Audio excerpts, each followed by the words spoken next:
Chapter 4, The Mount of God. Eusemos led me down the hill towards that point from which the different roads radiated, and which was necessarily a common meeting place for the multitudes continually coming and going. There was no visible reason why this should be so, no barrier or hindrance to them passing directly from or to any particular road or point they wished to reach.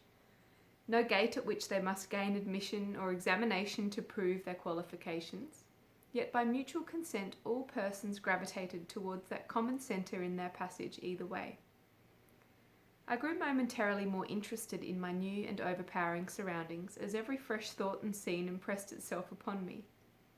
It was while I descended into the busy, ever-changing, joyous throng that I for the first time fully comprehended the fact that death lay out of sight behind us. And as I did so, I stopped to try and realize all I had passed from, what I had passed to, and the incomprehensible change of circumstances into which I had been carried, while yet myself I still remained the same. Every single incident with which I became acquainted appeared to self-contain a heaven, and more of it than I had had power to imagine on earth. Yet each was so designed as to proclaim it but an instalment of our home, where the word would be heard breathed from the lips of an infinite Father in the perfect chord of love, the echoes of which will linger on for aye in the vast expanse of that eternal dome beneath which we shall ultimately find our rest. The scene before me was one of the chief items in the earth idea of heaven, and since we had left time as well as death behind, there was no reason why I should not stay to study the realization of that upon which every soul had so frequently meditated.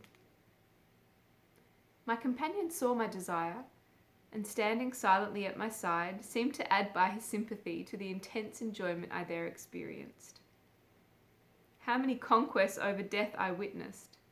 The old enemy of man would have been routed 1,000 times if he had marshalled his forces there. Husband and wife, parent and child, brother and sister, friend and friend, meeting after intervals more or less prolonged, with a full consciousness that they were now beyond the parting. Hands rudely torn apart in the chill of the mist resumed their grasp with the knowledge that the death paralysis was powerless to intervene again. Eyes which on earth sightless now feasted their hungry vision upon those who had guided them in their darkness. Ears strained to listen to a mother's voice were now entranced with the sweetness of that music. Tongues long silent poured forth their gratitude, and arms which had been powerless closed in the rapt embrace of love.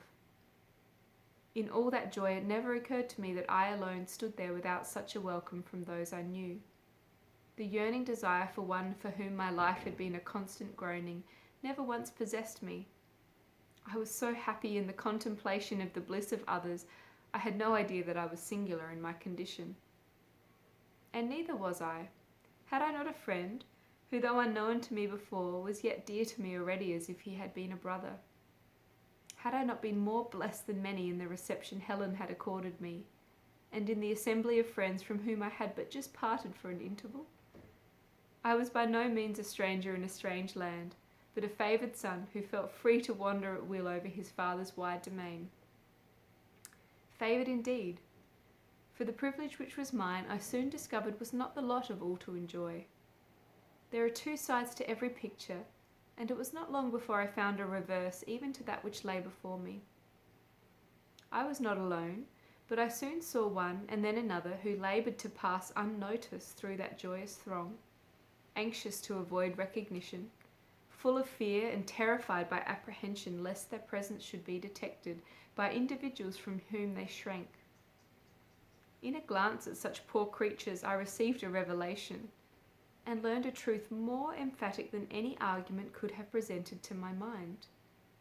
The relative positions of heaven and hell were practically illustrated, and I realized that in no geography can heaven be found, but in the ocean of a righteous soul.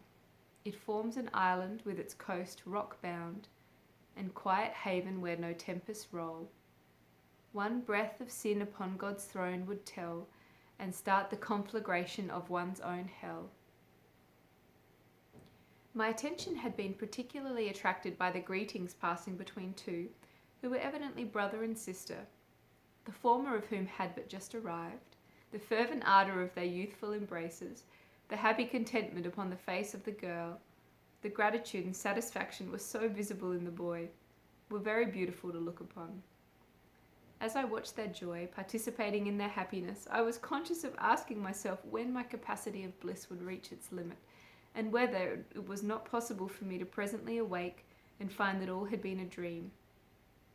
With this, as if to give some weight to such a suggestion, my eye fell upon a woman, robed in a dress of reddish brown, who watched that boy and girl with looks and feelings I never thought possible to find in such a place.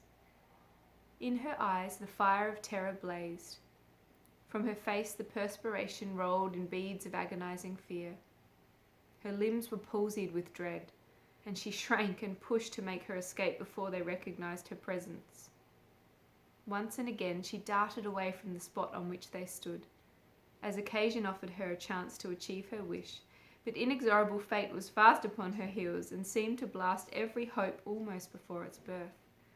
Each fruitless attempt but left her nearer to that happy couple who were unconscious of her until the crisis came, and the terror-stricken wretch was forced upon their attention in her frantic efforts to escape. No one in all that crowd showed any sign of sympathy for her distress. No hand was outstretched to help her clear a way by which that unpleasant encounter could so easily have been avoided. She was, in all that throng, so completely alone that I felt more than once as if I must go forward and render the assistance of which she stood so much in need. Yet something held me back, told me that things were better as they were, and bade me watch and wait. Speechless and motionless, the terror-stricken woman stood, like a craven felon waiting for the law's decree. The boy shrank back, but the girl, with a look of infinite pity beaming on her face, stepped forward and did what no one else had done. She, who might the vantage best have took, found out the remedy, and cleared the needed way, and if she spoke a word it was but of pity and compassion, as she pointed where the woman could escape. With this came strength to move, and as the culprit, for such I felt convinced she was, darted away, I saw a brilliant flash of light shoot from the eye of her benefactress, which struck and shone upon her troubled breast like a resplendent jewel. "Did you see that flash?" asked my companion, whose attention had evidently been attracted by the same incident. "Yes," I answered. "What was it?" "That girl's forgiveness for some great wrong the woman has done. That light will remain with her until she has paid the penalty of her sin, where she will be enabled to realize its meaning, and it will have a powerful influence in working for her salvation." "Poor soul," I ejaculated. "Where will she go? How sad it seems that in all this multitude there is no one to meet her, no one to give her advice or offer a word of consolation." "It would be a mockery to do so at present," replied Eusemos, "and you will not find any of that here. Only those are met who can be welcomed at this point, but if you watch her, you will see where she will go." "Are you not afraid she will go wrong in her ignorance?" I asked. "Can men live beneath the ocean's waves, or fishes consort with the eagle in his sunward flight?" he answered. "Neither can she take a place for which she is as yet unfit. We need no angels with flaming swords to guard our ways." "But see," I cried, "she is going wrong. Her dress is by no means the colour of the road she is taking." "Watch her," he said calmly. I did so. In her eagerness to escape from that dreaded presence, as she cleared the crowd, she darted heedlessly into the first road which presented itself, exerting all her strength to put a distance between herself and the girl that she had wronged. Her idea seemed to be that safety lay in flight, so all her energies were called into force to make that flight as rapid as possible. Her course, however, was not long continued. Was it that her strength failed, or did she merely pause to take her breath? I knew not. Then I saw her reel as if grown faint from her exhaustion and excitement, reel and reach out for some support, but none was there. Then she turned, and, though at such a distance in that clear atmosphere I could see an added agony of pain written upon her face, something forced her to return, forced her to reapproach that from which she tried to flee. A second and yet a third attempt she made, but all to no avail. The same inexorable power compelled her to return, until she entered upon a path which by its colour I could see was right. Down this she passed without a trace of effort, and soon was lost to sight beneath our feet. Poor soul, I murmured, where will that road lead her? It abounds in subterranean caverns into which but little light can penetrate. In these places such as she rush to hide themselves from the presence of those they have harmed, and who they fear will follow to torment them. Terror makes their own hell. They know not who or what is near them. They feel that every soul they come in contact with has come to take revenge, and thus each becomes a source of terror to the other. There she must stay until some spirit in a less miserable condition can gain sufficient of her confidence to induce her to leave those dens for a less wretched abode, this being the first step towards the happiness that is possible for every soul to reach. But we will presently pass along. For some time our progress was not a rapid one, as my companion met numbers of his fellow messengers and others, all of whom had words of welcome for me, and the many interesting features of my surroundings prompted me to make frequent pauses that I might better understand them. When at length we had reached the outskirts of the multitudes, and we were started upon our projected mission, I was glad to hear Eusemos refer to that incident which had interested and yet so perplexed me. "I see," he began, "that you are unable to reconcile that woman's presence here with the simple laws of love governing this life." "Yes, I am," I answered, "and should be glad if you will explain it to me." "I will, then you will see that the Lord is good unto all his tender mercies, and his tender mercies are over all his works. And for myself, I do not see where I could find a more forcible illustration of it than in such a case as to which your attention has been called." "How so?" "When she made her escape," he answered, "you saw her take the path on which we are now walking. Noticed how every person she met passed by without speaking or pointing out that she was wrong. Now I ask you to mark that buoyancy, the exhilaration, the happiness and peace which increases with every step we take, and say, if you can, why it was that she turned back from such a path of her own free will." "I cannot tell," I answered. "It was simply because that which is a source of increasing enjoyment to you was the cause of pain to her. She was rushing into an unnatural condition as pronounced as that of a fish out of water. Of her own free will and deliberate act, she fitted herself on earth to take a certain place in this life, and she cannot assume any other without enduring the pain which would naturally ensue. She has made her choices, and love intervenes to save her from the additional torment that is the legitimate outcome of her own acts. This is fully manifest in the provision of that place to which she has now gone. She will not be abandoned and left altogether to the mercies of those who will be her associates there. Others in a happier condition go down to such as she, and tell them to hope, encourage them to repent, endeavour to induce them to come away, and finally lead them on the way to happiness."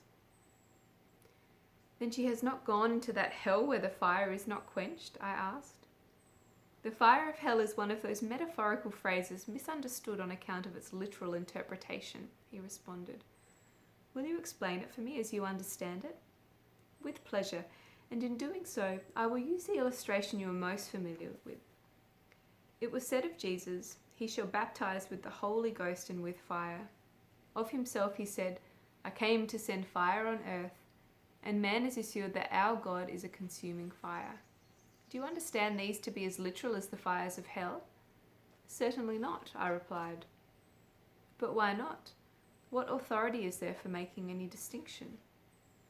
"I'm at a loss as to how to answer you," I replied, "other than that it is in accordance with traditional custom so to do."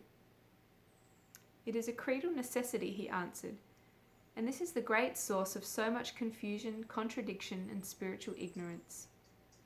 The Word of God is spirit as well as truth, and must ever be interpreted by the Spirit, not the letter, that being merely the form in which the Spirit finds expression, just as the mortal body is but the organ of expression for the soul. The fire of the Spirit is love. Therefore, to say that God is a consuming fire is but another way of declaring that God is love. Now love, in its debased form, becomes passion, and if unrestrained will speedily burst all bonds and leave a man the prey to his own devouring lust, with all the evil in his nature contributing fuel to the flames. When such a one is severed from the body and forced into this state of existence, where can he go? You have seen a case which does not present anything like such aspects of depravity, yet it was torture for her to stand where we are now. How much more would it be so for such a man as I describe? Even the very place to which that woman has gone would be intolerable for him. But still he must not be punished in revenge. Therefore God has formed an abode congenial to such a nature, where, for the time being, he can plunge in his mad frenzy into the ocean of his unsubdued evil passions, and be tormented in gathering the harvest of the seeds he has sown, while the unquenchable fire will burn and work its purpose. But in that word, unquenchable, our Father's love is again made manifest. Since the fire can only burn up the chaff, or in other words, the time will come when the lust and passion will be consumed. Then the wheat shall be gathered into the garner, and the soul will come away from the ordeal as gold well refined. But the sanctified fire of love will still be burning in that soul, which will thus be saved from the very uttermost. Do you know this? I asked eagerly, or do you only hope it will be so? We know it. It is the one great law of life that you will find is everywhere in operation here. It should be so on earth, but the multitude of the words of men have become the grave of knowledge, and in the light of inspiration has been vanquished in the darkness of such a sepulchre. You will not find much preaching here as you are used to understand the word. With us to preach is to act, and all action has love for its incentive, since we have practically learned that he who dwells in love dwells in God, and God in him. Oh, what a gospel of love you proclaim, I cried. What music it would be to earth, with such a message as I can well understand, that love never fails. The gospel we declare is that which was given to men, and is peculiarly fitted for the earth condition. I have now another question to ask on a point that, as yet, appears to be at variance with your universal law of love. Let me hear it, my brother, he responded.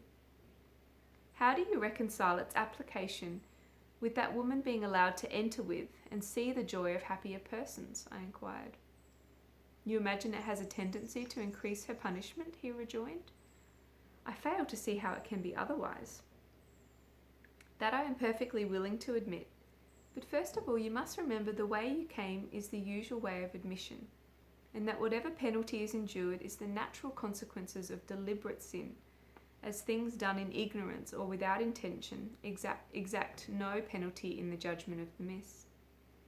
But those who have sinned with deliberate intent or culpable negligence, in many cases following the same course for years, stifling the voice of their conscience and crushing out their spiritual life, receive their just reward, and it must necessarily be that their pain is increased, as they realize what might have been under other and better circumstances. But might not that additional pain be saved them? I asked. No, God never turns aside to avoid the consequences of a man's folly. But on the other hand, even that pain you so much regret is permitted by that same law of love. Although she is at present unconscious of it, that woman has gained one point of information which will give her hope and consolation presently, which she could not have learned had she not had that unpleasant experience. What is that? I asked. Well, she now knows that there is no gate at which an angel is standing to keep her back from the way of life, and will presently be brought to understand that the only obstacle in the way of her happiness lies within herself. When she is able to recognize this, it will become a powerful incentive to improve her condition. It will teach her that her compensation has been to purify and not vindictively inflicted. It will be a text upon which her teachers will build 100 arguments until she learns that even in her dark condition, she has not been forsaken. But, though she knew it not, the hand of God was guiding her. Thank you, I said. As you expound them, I can understand how the tender mercies of God are all over his works. But now I have another difficulty I would like you to clear up. There are many children born who are morally incapable of discerning right from wrong. How is this regarded on their arrival here? In all cases, justice and equity are meted out unerringly, he replied, and the penalty of all sin will fall upon the shoulders of the sinner. In an earthly court, a kleptomaniac would be pitied for his misfortune, not punished, though he had broken a law. So is man more righteous than our God? That maimed body or unbalanced mind is the result of sin more frequently than accident, and someone must bear the consequences thereof. Who shall it be? Listen to this awful truth. Every man shall give an account of the deeds done in the body. One of those deeds is the propagating of life without thought or reference to a healthy and competent body in which it can perform the functions requisite to its advancement, which leaves the child to bear the consequences of the sins of its father or mother in its own organism. This may transfer the infirmity, but it cannot change the responsibility. The effects are borne by the child, but the errors committed in its incompetence are accounted as the sins of the father still, and he will be called to answer for them at the bar of God. That is a terrible thought, I said as he concluded. It is nevertheless true, he replied, that whatsoever a man soweth, that shall he also reap. I had been too much engrossed in the subject of our conversation to do more than mechanically notice the scenes through which we were passing. But at this point, my attention was arrested by a change that was taking place in the appearance of my companion, who was now surrounded by a soft and momentarily increasing halo, from which I became conscious of drawing the necessary power to accompany him. Our course was along the brighter way, occupying the centre and crown of the landscape, but its character had so changed since we commenced our journey that in its present transparency it looked like a path of sunbeams up which we sped our aerial flight, rather than a regular road in a kingdom more substantial than Greece or Rome, because it held a more legitimate right to the designation eternal, since its creator and builder was God. The soft and fragrant atmosphere seemed to lift us in its embrace beyond the reach of weariness. The breezes redolent with life and rest kissed and wooed us with amorous caresses. The penetrating sunlight bathing the country pierced us through and through, until we shone with that glory, the like of which beamed from the face of Moses when he had been in the presence of God on Sinai. It was to me as a delightful dream, the real and the unreal blended in perfect harmony, in which I found no room for even the suspicion of surprise. On more than one occasion I remember reasoning with myself that it was more than like, it was surely a dream from which I should presently awake to face the stern realities of my disappointed life, with an additional pang added thereto by the recollection of its pleasant illusion. And I am still conscious of a shudder running through me at the thought of how I could sustain such a heavy blow as I needs must suffer. My companion noticed this and drew me somewhat closer to him, while he answered my thoughts in one of those semi-conscious reveries so characteristic of this life, and which have more of encouragement and suggestion in their tone than admonition. I caught more of the spirit of what he said than the letter, and as the whole was an impromptu, I could not ask him to repeat it to me, so that I am sensible of the injustice I do him in attempting to reproduce the lines which made such an impression upon me at the time. But the following will give a crude idea of what he said. All dreams are as real as the waking, then why should we spurn their delights? The soul climbs permissible heights when sleep bids the heart pause its aching, and gazes with eyes which are bright and strong on the promised home it will reach ere long. The soul is the man and eternal, the body but lives for a day. 'Tis of earth and must needs pass away, but the soul in its visions diurnal from the mountains of sleep looks over the river, hails the beloved in the land of forever. The child and the man and the maiden have dreamed and will dream evermore. 'Tis the source of solace for all men heart sore, and true rest for the soul heavy laden, till in that last sleep the body forsaking, the soul enters heaven, that dream without waking. I had neither opportunity nor disposition to reply, for with the end of his rhapsody we paused, turned, and the scene which lay before me caused me to break away from the train of thought which had called forth such a pregnant lesson, while I was carried captive by the indescribable glories of the panorama to which he waved his hand. As we stood upon the hillside from which we started, the one noticeable feature in the landscape, as I have said, was the radiation of the many-coloured roads leading to the numerous cities now visible, but which then were hidden from our view. At our feet, running to the left and the right, was one of the darkest hue crimson black, having its termination round or underneath the hill, and down which I had watched that unfortunate and terrified woman pass from sight. This gloomy and foreboding path formed the basis or foundation of the scene. The next and each succeeding road assuming a lighter tint in almost imperceptible gradations, until the ray of purity up which we had travelled formed a climax to the whole, and capped the double prism as a crown. As I recalled that view in the light of the many explanations I had received, I thought that the arrangement was a grand prophetic symbol of this happier life, showing the natural and uninterrupted progress which the soul was enabled to make from the far extremity of sin to rest and perfect happiness in the time to come, and my heart was glad. Another thought recurred to me at this time. The question I had put to my guide respecting the pang that form of view was calculated to cause in the breasts of those more unfortunate persons I had met with, and I realized the unspeakable mercy and love that had been exercised in the design displayed before me. The former prospect was but the reverse of the picture, which now I had rounded to gaze upon such glories, whereof eye had not seen, neither could it enter into the heart of man to conceive. If that sight would serve to add a pang to any soul as it rose again before the memory, I could well understand how this would overwhelm it with despair. Truly, the mercy of God is over all his works. Far, far away upon the western horizon, softened and warmed by the wide expanse which lay between us, hung the mists across the boundaries of the country.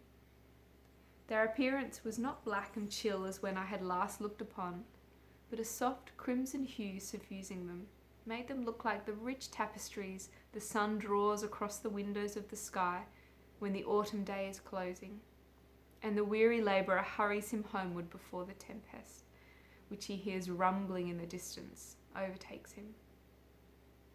Behind us, at an altitude my vision could not estimate or measure, over the mountain peaks stream rays of glory, bathing and nourishing all that land.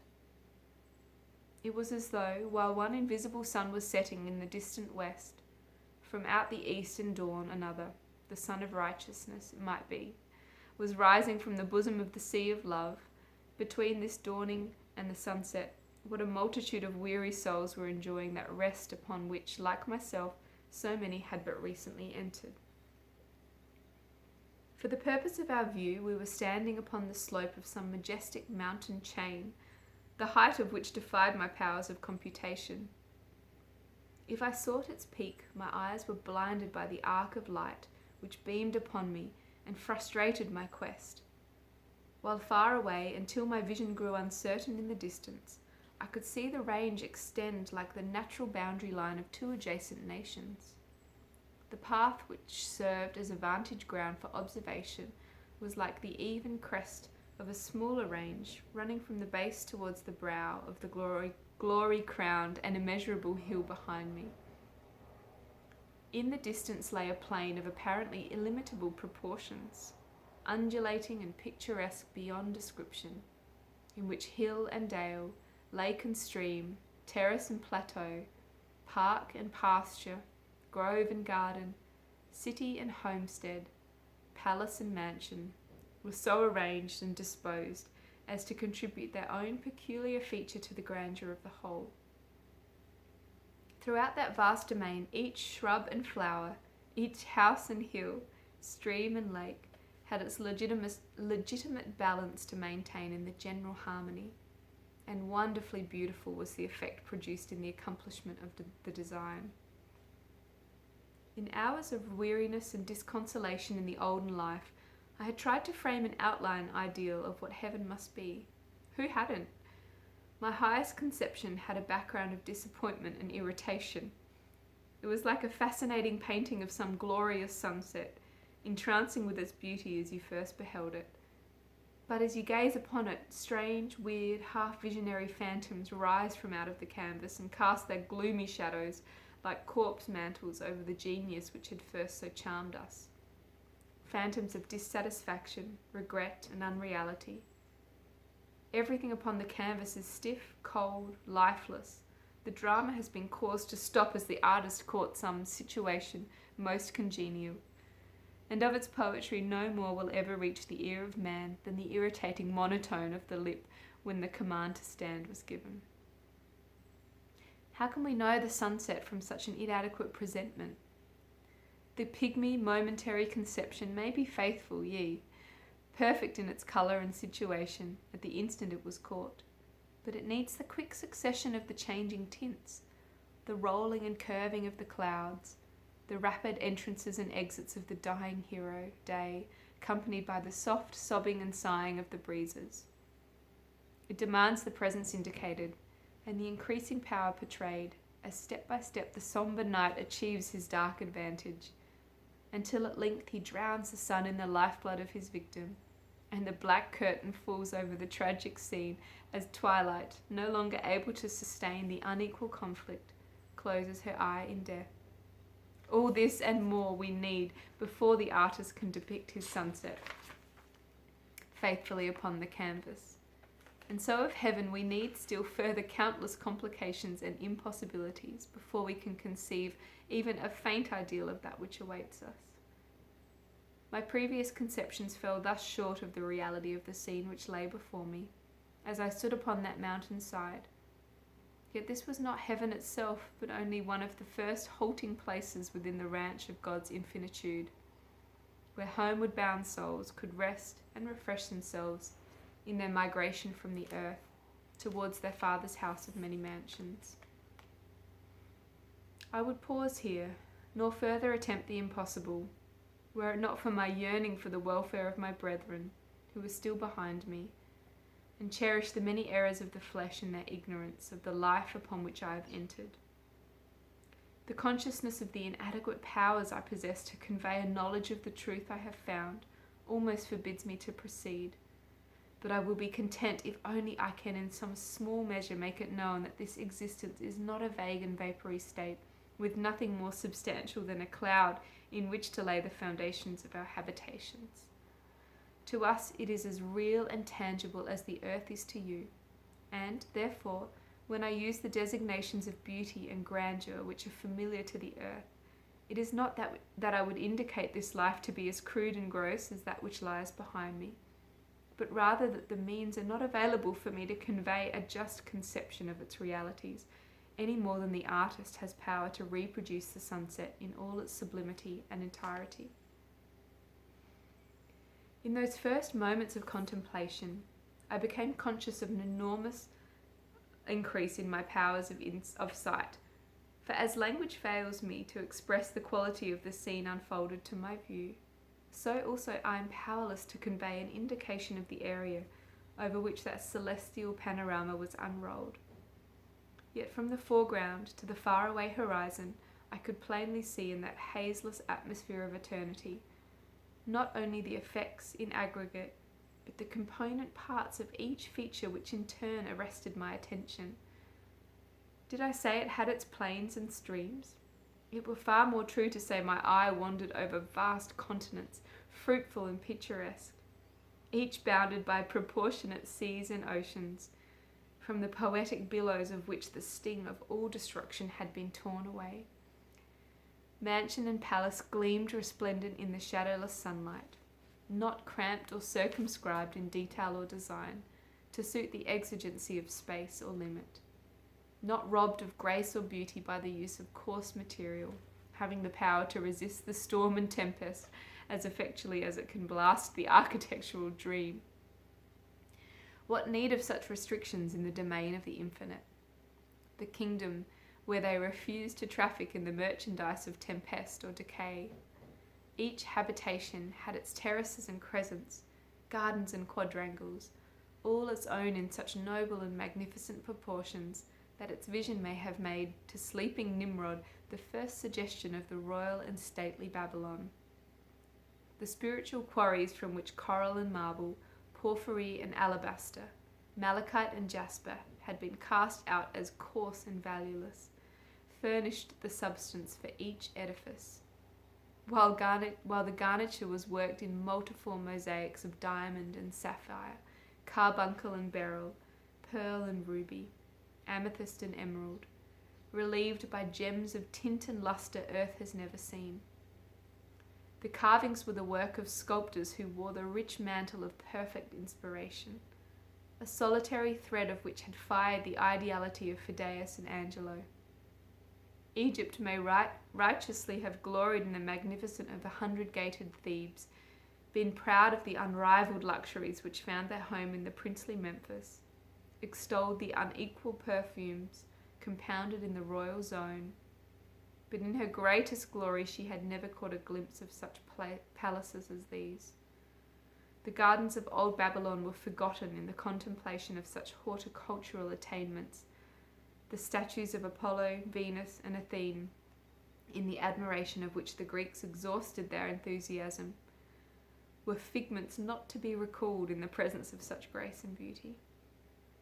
The rose of Sharon blanched its cheek in the face of such rich blossoms, and the aroma from the sweet incense of Jerusalem only became a type of the perfume wafted by the breezes of those trees which are robed in a living green without the experience of an autumn tint. The scene was animated by the multitudes of persons who were everywhere moving to and fro, not with the hurried step of him who races to the gamble of the exchange, or the fear written on the face of another who rushes to secure that skill which may save the life that is hanging in the balance. There was no visible apprehension lest each bush or tree should hide an enemy, or trembling dread of some watchful tyrant's frown. On the contrary, a serenity and leisure which took no cognizance of time or necessity seemed to sway a universal rule, while a quiet contentment defied all power to introduce disturbance. Peoples of every nationality intermingled without distinction. No cold formality, condescension, no patronage was visible amongst them, but rather a recognition that each possessed some power to augment the happiness of his fellow, and that the society was all necessary for joy to reach its full ideal. It was a sacred, holy sight to gaze upon, and again I asked myself what was the magic power which spread the hallowed feeling around us. I was unable to answer this until a soft wind swept past me and seemed to whisper, "They rest from their labour today, 'tis the lull when the storm is scarce over. They are joining the friends they had missed, whom they thought had been lost evermore. 'Tis the peace of reunion which crowns them, while their eyes are scarce dry from their sorrow. They have met and are resting today, and there never can come a tomorrow." My eyes moistened, and I bowed my head in gratitude as I received the revelation, and turning to my companion, I asked, "What is this place?"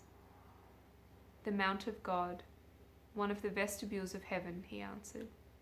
"If this is but a vestibule, what will the glory of the inner temple be?" "I cannot tell," was his modest reply, but it was filled with the music of such intense longing as to awaken echoes in my soul, the cadences of which are even yet vibrating within me. "Are there other entrances from the earth than this?" I asked. "Yes, there are many." "And are all equal to this?" "Yes." "They might rightly be called vestibules of rapture," I continued. "But there is one thing that very much surprises me." "And what is that, my brother?" he asked. "To see the distinctive colour and feature of each nationality is retained here. The erroneous idea that this will not be so is very prevalent on the earth, and yet it should not be, especially with those who make such a study of the Bible as your country professes to do. Does not John tell you that in one of his visions he saw a great multitude to which no man could number, of all nations and kindreds and peoples and tongues? Now, seeing that colour and feature could be his only distinguishing marks, why should you be surprised to find his vision verified? He smiled as he saw my confusion, as the truth of his broader and more literal rendering of the vision made me to recognize a phase of revelation from which my eyes had hitherto been held. And then continued, all these mistaken ideas are due to the inconsistent methods which men apply to the reading of their sacred books. Fact and metaphor, parable and history are so continually confounded for the purpose of establishing some very unimportant point, that in the minds of many persons it becomes at length an utter impossibility to distinguish the one from the other. While undue emphasis is placed upon some sentences, irrespective of their connection, prevents the great majority of mankind from knowing really what are the plain teachings of the books they hold in such superstitious reverence. I noticed your astonishment just now when I told you that Myhanine is a ruler here. It was a look of incredulity, as if you thought I had spoken blasphemy. That was because I had no idea of there being any other power here than God. And neither is there, but that power is exercised through duly appointed ministers. The same thought applied to reading your Bible, as you've been accustomed to give to any other book, would have prepared you for this. Jesus, in the parable of the talents, clearly gave to you to understand the wise servants should be made rulers over 2, 5, or 10 cities. He promised his disciples that they should sit as judges, and his followers look forward to the time when they shall reign with him. Why then should you be surprised that what he said was true, and that such offices really are in existence here? Another common error has reference to the character and nature of this land, and our methods of life. Jesus assures his disciples that there were many mansions in his Father's house. Ezekiel and John saw a city. Pilgrims are reminded that on earth they have no continuing city, but are to seek one yet to come, whose builder and maker is God. Congregations are frequently singing of Jerusalem. When shall these eyes thine heaven-built walls and pearly gates behold, thy bulwarks with salvation strong and streets of shining gold? They enter into compacts to meet each other at the fountain, anticipate their sweet communions while reclining on our green and flowery banks, or resting beneath the shadow of the trees of life, they revel in the glory which will be theirs when they gather at the river. Speculate as to what they will do when they stand among that company which no man can number, every member of which will wear a golden crown, while their hands shall bear the victor's palm, or strike the strings of a sweeter harp than David ever played. Yet they would be seriously shocked if anyone was to tell them that all these things were really in existence here, and charge you with blasphemy, trying to make heaven a place as gross and material as earth. Their only conceptions of our present state of being, reaching no further than that we are continually flying about in a cloudless ether, singing glory, glory, glory, and have not so much as an empty cloud upon which to find repose. And that this unceasing flying and singing is our eternal rest. However, I must leave you at this grove until our friend Kushner shall arrive, and he will show you many points of interest and instruction. While he had been talking, we were retracing our steps, and had now arrived at a magnificent grove of trees, towards which waved his hand, as if my new conductor was to be expected in that direction. "I am very grateful for all the information you have given me," I exclaimed, as he took me in a brotherly embrace, preparing to leave. "But may I ask one more question before you go?" "With pleasure," he replied. "Will you explain to me why I have been able to ascend so far above my own condition as to gain the sight you have shown me, while that poor woman was compelled to return until she had found her own?" "Yes. Messengers or teachers have the power, and are permitted to lend of their strength to those to whom they minister, and thus help them to reach superior heights, occasionally look upon those things which await them in the future. This stimulates new aspirations and incites to further progress. The limit to which I was enabled to carry you was reached at the point where we turned, but that was high enough to make you understand something more of the power of love operating in another direction, for the purpose of continually raising up the whole community towards God. With this he bade me Godspeed, till we meet again, and, turning, left me like a lightning flash, and I was once more alone, but my heart was glad.